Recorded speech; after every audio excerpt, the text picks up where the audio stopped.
Hello student, welcome back to my YouTube channel. आप सभी लोगों का हमारे चैनल में स्वागत है। तो आज हम देखेंगे 3/3 डिटर्मिनेंट का माइनर एंड कोफैक्टर कैसे निकाले। तो हम आगे शुरू करते हैं। तो जब अगली वीडियो में मैंने बताया था 2/2 का माइनर एंड कोफैक्टर कैसे निकालें, तो आज हम सीखेंगे 3/3 का माइनर एंड कोफैक्टर कैसे निकालें। तो चलिए शुरू करते हैं। जैसे कि मैंने आपको बताया था, फार्मूले को हम करते हैं एम से प्रदर्शित। तो हम लिखेंगे एम और J1 क्या है, A1 कौन सा एलिमेंट है, ये पहली ही रो में आ रहा है और पहली ही कॉलम में। तो इसको हम लिखेंगे M11 इक्वल।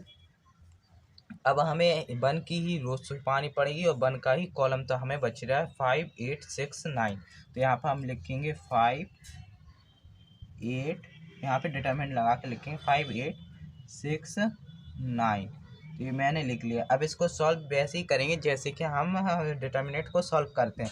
तो इस 5 का गुणा इंटू 9 में करेंगे तो आएगा 9 पना 45 45। तो यहाँ पर आएगा इक्वल 45। और जैसे मैंने आपको बताया था कि कैची गुणा करने में 1 का गुण करने के बाद फिर लगता है माइनस, तो यहाँ पे लगा दिया माइनस। फिर 8 का गुणा 6 में करेंगे तो 48 आएगा ये हमारा। तो लिख लिया हमने 48। तो अब इन दोनों को माइनस करने पे हमें मिलेगा 3, क्योंकि 45 माइनस 48 तो होगा माइनस के 3। ये आ गया हमारा माइनस का 3। ये लेकर के आई हमारी वैल्यू M11 की। हम करेंगे M22। ये कैसा है, ये पहली रो में आया है और दूसरे कॉलम में, तो इसको हम लिखेंगे M12। तो इसको भी हम वैसे ही करेंगे, इसका ही कॉलम हाइड करेंगे और 2 की ही रो। तो ये हमें मिल रहा है 4 7 6 9। ये हमने लिखा 4 7 6 9। तो इसको भी हमने डिटर्मिनेंट के अंदर लिखा। हमें करना है 4 का इंटू 9 में। तो चलिए करते हैं। तो यहाँ पे लिखेंगे इक्वल 4 इंटू 9 36 और 7 का इंटू 6 में, तो ये आया 42। तो अब इन दोनों का माइनस करेंगे, तो इन दोनों को माइनस करने पर मिल रहा है हमें 6। ये आएगा माइनस का 6। ये लेकर के आई है M12 की वैल्यू, M12 की। और ऐसे ही हम आगे करते चलेंगे। अब हम निकालेंगे M13 की। तो यहाँ पे मैंने ये खींच दिया, क्योंकि आपको मैं अपसारण एक ही पेज पर बता दूंगा, फिर नेक्स्ट पेज पे मैं आपको बताऊंगा तो सेकंड मतलब कि कोफैक्टर निकालना था। यहाँ पर लिख रहे हैं हम M13 की वैल्यू M13। तो इस मतलब ये 3 का ही कॉलम हाइड करना पड़ेगा, 3 की ही रो। तो ये हमें मिलेगा 4 7 5 8। तो यहाँ पर हमने लिखा 4 7 5 8। इसको भी हमने इस अंदर बंद कर लिया। तो इसका 8 का गुणा 4 में करेंगे तो ये आया 32, और 7 का इंटू 5 में, तो ये आएगा हमारा 35 माइनस 35। ये हमें बच के आ रहा है माइनस का 3। तो ये आ गई हमारी वैल्यू M13 की। और अब हम करेंगे इस 4। ये क्या है, ये दूसरी रो में आ रहा है और पहले ही कॉलम में, तो ये आएगा M21। यहाँ पे लिखा M21 इक्वल, हमें 4 की रो हाइट करनी पड़ेगी और 4 का ही कॉलम, तो ये मिल रहा है हमें 2839। तो ये 2839। तो अब हमें यहाँ इसका 9 का इंटू 2 में 9 2 जा 18, ये आया 24। तो यहाँ पर भी हमें बच रहा है 6, ये भी आएगा माइनस के 6। और अब हम करेंगे M22 मतलब कि 5। M22 इक्वल, ये हमने 5 का कॉलम हाइड किया और 5 की रो तैयार है 1739 1739। तो ये है, इसको भी हमने अंदर बंद कर लिया। तो ये हमें मिलेगा 9 में 9 और 7 का इंटू 3 में कर, ये आएगा 21। तो ये हमें मिलेगा 12, वही माइनस का 12। ये आ रहा है M22 की वैल्यू। और जैसे मैंने M11 लिखा रहा है, M12 M13 M21 और M22। अब हम लिखा रहेंगे M23।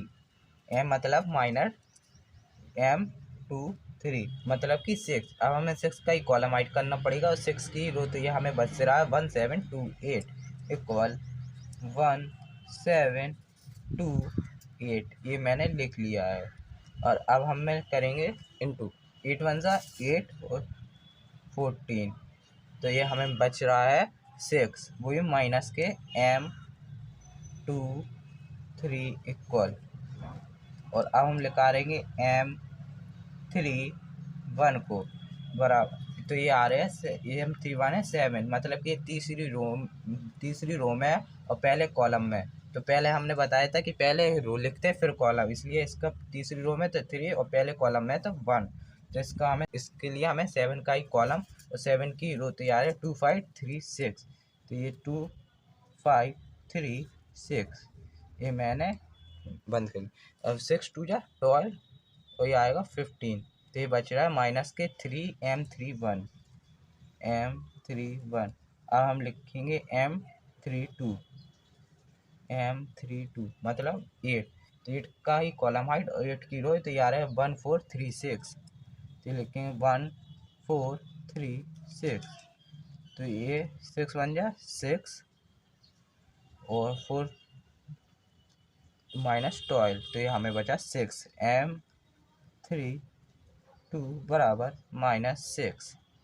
हम लिखेंगे M33 बराबर, तो ये हमें लिखेंगे यहाँ पर M33 9 का ही कॉलम और 9 की रो, तो 1425, तो 5 बन जाए 5 -8, तो ये बच रहा है हमें 3। तो ये आया हमारा M33 बराबर -3। तो ये जैसे कि मैंने अभी लिखा रहा है उपसारणी मतलब माइनर, अब हम ऐसे ही को फैक्टर लिखाएंगे। तो चलिए आगे आप लोग पहले इसको नोट कर लीजिए, फिर मैं आगे बताता हूँ आपको। तो आप लोगों ने नोट कर लिया होगा, अब हम बताएंगे आपको इसी के आगे। तो अब हम स्टूडेंट्स, अब हम लोग लिखाएंगे सहखंड। तो हम हेडिंग डाल के लिखते हैं सहखंड। तो यहाँ पर हमने लिखा सहखंड, सहखंड। तो इसको निकालने के लिए हमें हम सहखंड को हम प्रदर्शित करते हैं ए से। सहखंड को हम प्रदर्शित करते हैं ए से। तो हम इसका फॉर्मूला था -1 1 + 1 और M11। ये चीज़ 1 + 1 होती है, ये होता है जैसे कि मैंने पहली रो पहला कॉलम लिया, तो उसको हम करेंगे A11 से प्रदर्शित। तो आज हम आपको सवाल आगे शुरू करते हैं। तो ये होता है सहखंड, एक फॉर्मूला होता है जो अभी आपको समझ में नहीं आएगा, ये है इसका फॉर्मूला। अब मैं बताता हूँ। इसको हम करेंगे पहले A11 से प्रदर्शित। तो इसका एक फॉर्मूला होता है -1, और यहाँ पे जो होता है इसी को हम प्लस में लिखते हैं। ये 1 है तो यहाँ पे 1 + 1 और ये M11। हाँ, अब इसमें हमेशा एक चीज़ होती है, अगर इसकी घात कोई सम संख्या है, मतलब कि -1 यहाँ पे 1 + 1, इन दोनों सॉरी ये 1 + 1, अगर इन दोनों को ऐड करने पर कोई सम संख्या मिले तो ये इसको हम प्लस में करते हैं। अगर इन दोनों को प्लस करने पर यानी -1 और 1 + 2, तो अगर इसमें कोई भी विषम संख्या मिली इन दोनों को ऐड करने पर, या 3 3 एक विषम संख्या होती है, इसको हम लिखेंगे माइनस में।